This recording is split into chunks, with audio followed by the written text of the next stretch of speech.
Maggisa tayo ng cabbage. Dito, mayroon tayong sibuyas at bawang. Suti lang natin siya hanggang sa mag light brown. Okay lang malalaki ang ating bawang at ang ating sibuyas. Dahil malalaki din ang hilo ng ating cabbage.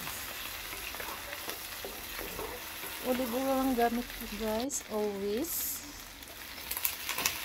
So, ayan ang ating cabbage. Maliit na maliit na head cabbage.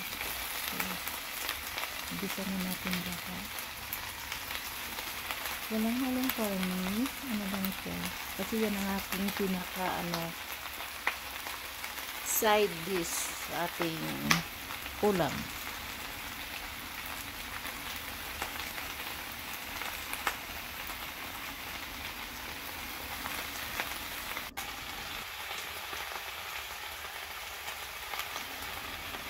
Lagyan din natin siya ng oyster sauce.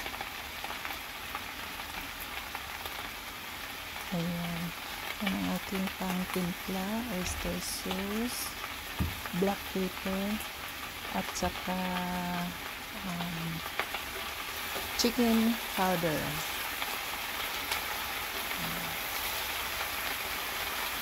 Hindi ako naglalagay ng mga guys, ng mga MSG o yung kung ano-anong mga dyan, packet seasoning. Kagaya sa Pinas, gumagamit sila ng magic syrup, Ajinomoto. Hindi ako gumagamit ng mga ganyan, guys. Simula nang nandito ako sa USA, hindi ako gumagamit niya. Sa ibang store kasi dito nakabrand yan. Sa Pilipinas ko hindi. Napayagan sila